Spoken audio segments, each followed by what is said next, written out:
Hello friends, I'm Harish Demla from Accurate Fortune Astrology. दोस्तों आज हम बात करेंगे राहु की टॉरस असेंडेंट के सेकंड हाउस की प्लेसमेंट के बारे में।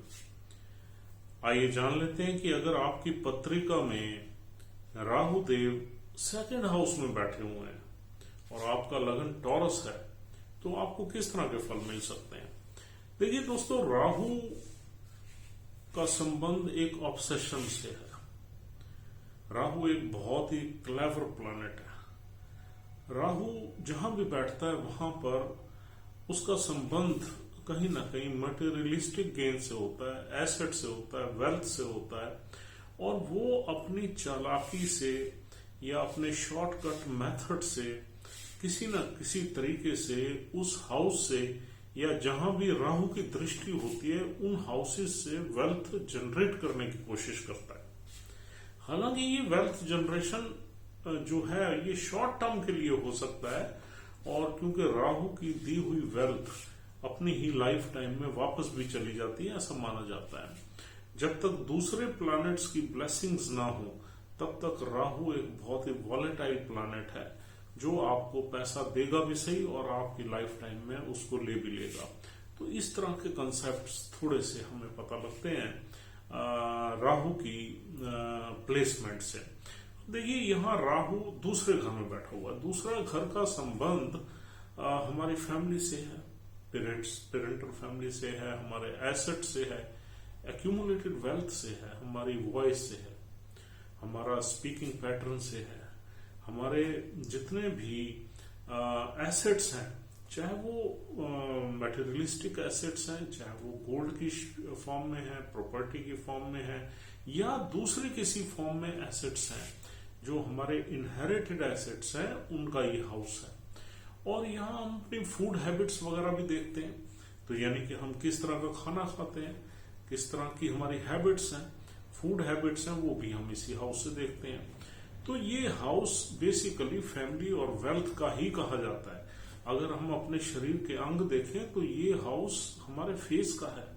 फेस में पर्टिकुलरली हमारी आईज का, नोज का और माउथ का ये हाउस है। तो यानी कि फेस का पूरा पार्ट ही है। फर्स्ट हाउस हमारे जो है वो जो फोरहेड है उससे ऊपर का हाउस है, और सेकंड हाउस हमारे फेस का हाउस है, मतलब आईज एंड बिलो, चिन तक।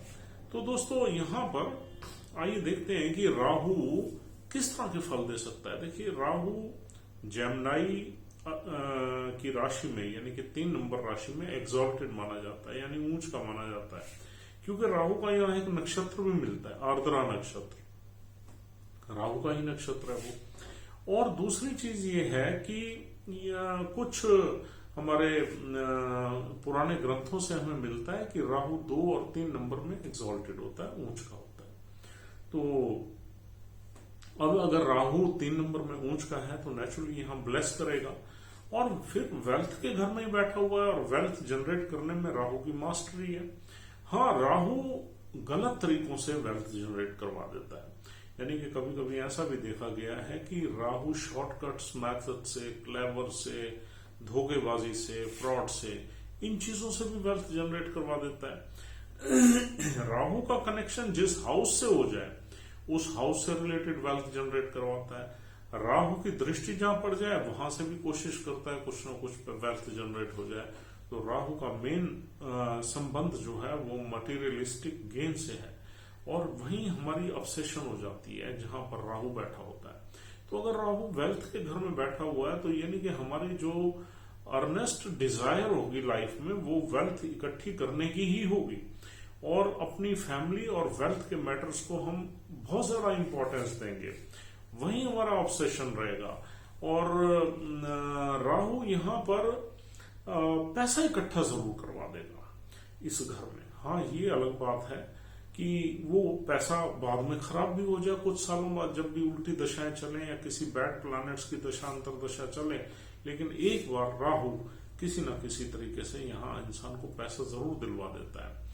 दूसरी चीज ये है कि यहाँ पर राहु अगर आर्द्रा नक्षत्र में है, आर्द्रा नक्षत्र एक डिस्ट्रक्शन एंड रीबिल्डिंग का नक्षत्र है, खराब नक्षत्र है।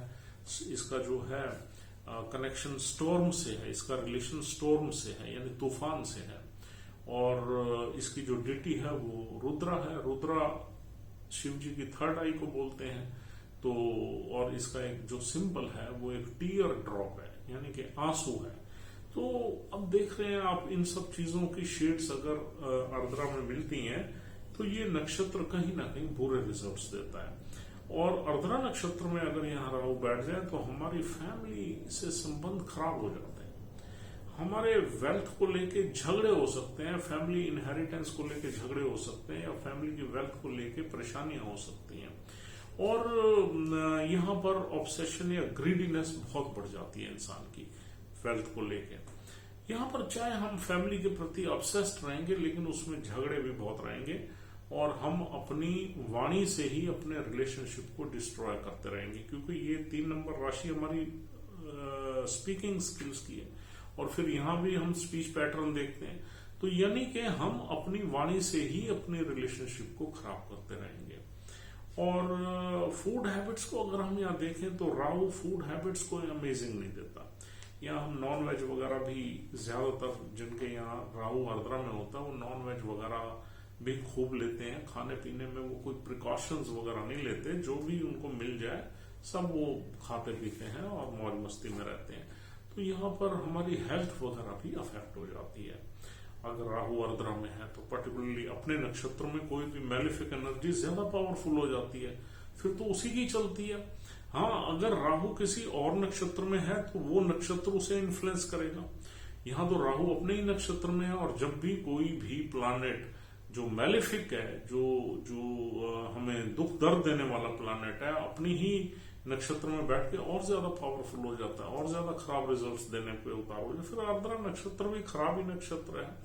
तो देखिए दोस्तों, यहाँ पर राहु हमारी जो है वेल्थ के मामले में कुछ न कुछ यहाँ पर हमें ब्लेस जरूर करेगा, चाहे वो वेल्थ गलत तरीकों से ही। अब गलत तरीके क्या हो सकते हैं वो हम डिस्कस करते हैं। अब देखिए, अगर राहु यहाँ मृगशिरा नक्षत्र में है, जिसके 2 चरण यहां मिलते हैं, तीसरा और चौथा चरण, अगर मृगशिरा नक्षत्र में और मंगल देव का ये नक्षत्र है, और अगर मंगल देव जहां भी जाके बैठेंगे राहु डेफिनेटली वहां से वेल्थ क्रिएट करेगा, क्योंकि राहु मंगल के नक्षत्र में, और मंगल अगर छठे में बैठ गया तो यहाँ लोन्स वगैरह दिलवा देगा, यानी कि इंसान जो है लोन्स वगैरह बहुत ले लेगा और लोन से ही वेल्थ क्रिएट कर लेगा, डेट से ही कर लेगा। और अगर मंगल देव यहाँ पर 7वें 8वें घर में 7वें घर में आ जाते हैं बिजनेस के घर में, तो बिजनेस वगैरह से हो सकता है इंसान पैसा इकट्ठा कर ले। और अगर चौथे घर में आते हैं तो प्रॉपर्टी मैटर से, रियल एस्टेट से आदमी उस बिजनेस से ही पैसा पैदा कर सकता है। और ऐसे ही अगर मंगल देव 11वें घर में आ जाए तो कहीं ना कहीं मंगल से रिलेटेड आपको प्रोफेशन मिल सकता है, कोई डिफेंस सर्विसेज वगैरह में आप जा सकते हो, पुलिस में जा सकते हो, स्पोर्ट्स में जा सकते हो।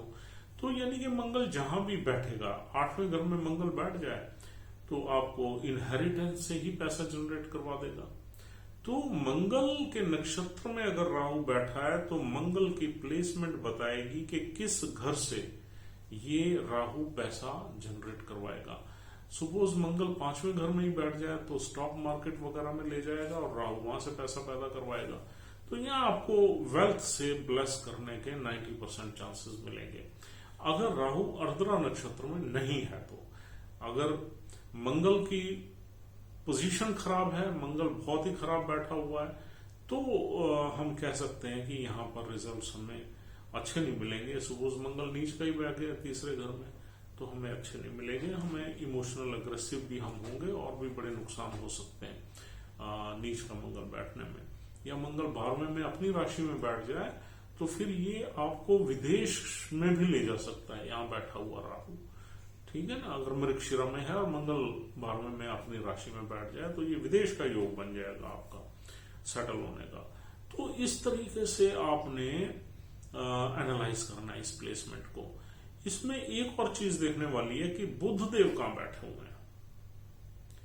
देखिए, बुध की राशि में मंगल बैठा है, बुध का अच्छा बैठना बहुत जरूरी है। अगर बुध देव लगन में ही बैठे हुए हैं तो it is an auspicious placement. Budh Dev अगर अपनी ही राशि में बैठे हुए हैं 5वें घर में ये भी बहुत अमेजिंग प्लेसमेंट हो जाएगी। अगर 7वें घर में ये भी अच्छी है, तो बुध देव जहां अच्छे, अगर किसी घर में त्रिकोण घर में है, केंद्र घर में है, तो अच्छे ही माने जाएंगे।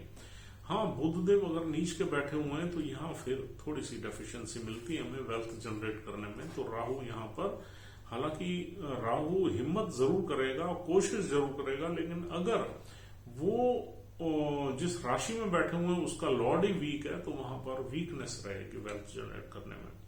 और दोस्तों, पहला नक्षत्र हमने डिस्कस किया है यहाँ पर मृगशिरा, मंगल देव का। दूसरा नक्षत्र जो यहाँ 6.4 डिग्री से 20 डिग्री तक चलता है, वो राहु का अर्द्रा नक्षत्र है। अर्द्रा की हमने ऑलरेडी बातें कर ली हैं आपसे। अर्द्रा नक्षत्र अच्छा नक्षत्र नहीं है।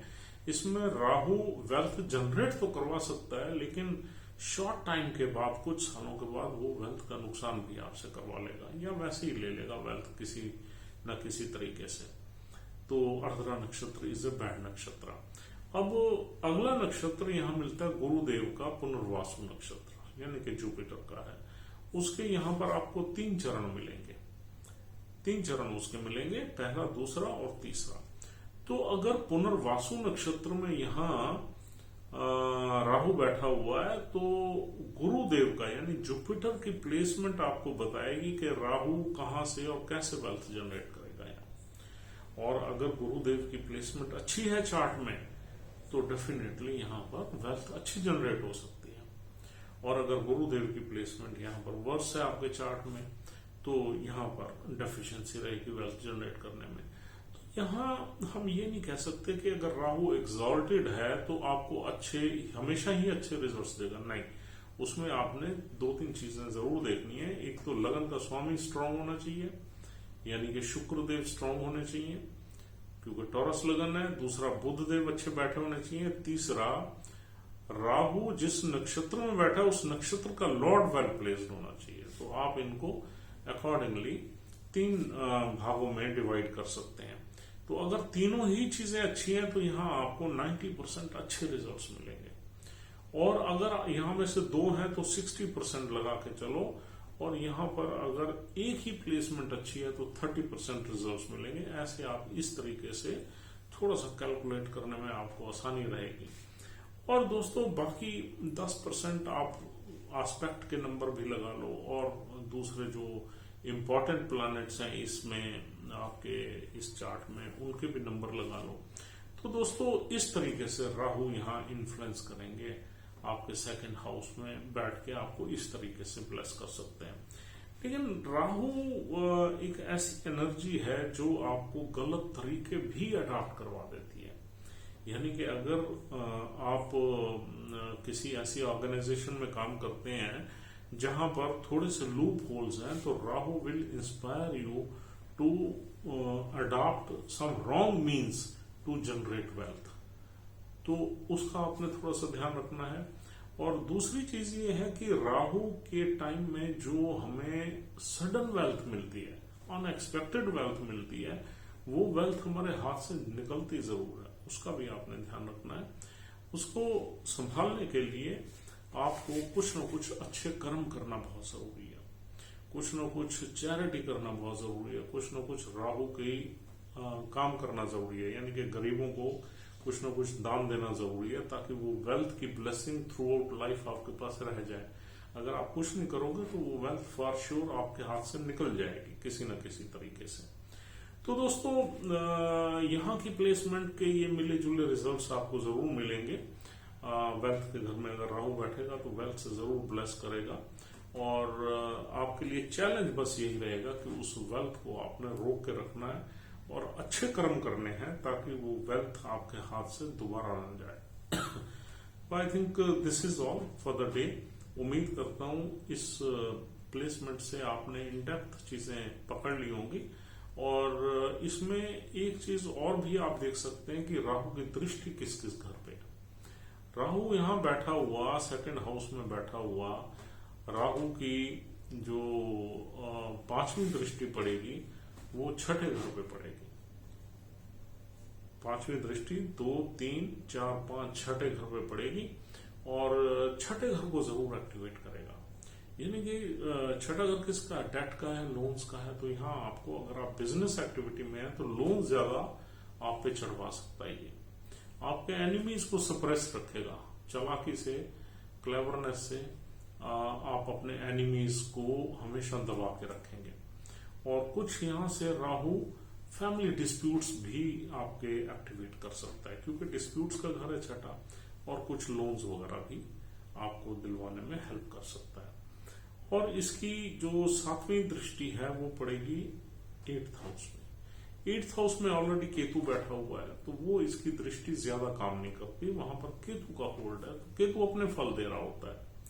हाँ, अगर 7 नंबर हाउस में केतु के साथ कोई प्लैनेट बैठ जाए तो राहु उसको इन्फ्लुएंस जरूर करता है। जैसे सपोज केतु के साथ सूर्य ही बैठ गया, तो सूर्य को एक तो केतु ने पकड़ा हुआ है, ग्रहण योग बनाया हुआ, दूसरा राहु की दृष्टि आ गई, तो सूर्य पे मार ज्यादा पड़ जाएगी और सूर्य के सिग्निफिकेंस से हम ज्यादा वंचित रह जाएंगे। तो इस तरीके से एस्ट्रोलॉजी में देखते हैं। अगर 8वें घर में सपोज चंद्र पड़ा हुआ है, वो भी राहु का दुश्मन है, केतु का भी दुश्मन है, केतु भी उसको मारेगा और राहु भी मारेगा। 8वां घर लंबी बीमारी का है, लंबी बीमारी से पीड़ित रहेंगे हम, कोई ना कोई लंबी बीमारी, सीरियस डिसीज दे देंगे ये केतु और चंद्र में, खासकर लंग से रिलेटेड या हमारे जो ब्रीदिंग से रिलेटेड अस्थमैटिक टाइप। तो इस तरीके से अगर यहाँ पर सिर्फ केतु बैठा हुआ तो फिर केतु का होल्ड है, या कोई और प्लैनेट है नहीं जिसको राहु इन्फ्लुएंस करेगा। अब इसकी राहु की 9th एस्पेक्ट पड़ेगी हमारे 10th हाउस में, और 10th हाउस हमारे प्रोफेशन का है, वहां शनि की राशि है, तो वहां राहु की दृष्टि अच्छा काम करेगी। यानी कि प्रोफेशनल एनवायरनमेंट में हम कहीं ना कहीं पैसा पैदा करेंगे और एक्यूमुलेट करेंगे, पैसे की सेविंग्स करेंगे, वेल्थ की सेविंग करेंगे। तो कई ऐसे बहुत हमने मल्टी मिलियनर के चार्ट देखे हैं जहां राहु 2nd हाउस में बैठा हुआ है, तो ये हमें एक रिचनेस और वेल्थ की तरफ ही ले जाता है। तो दोस्तों, this is all for the day. Thank you very much once again for watching our video. If you are liking our videos, please subscribe our channel on priority so that we should upload more and more videos for you. Have a nice time. Thank you very much once again, and we'll see you soon. Thanks a lot.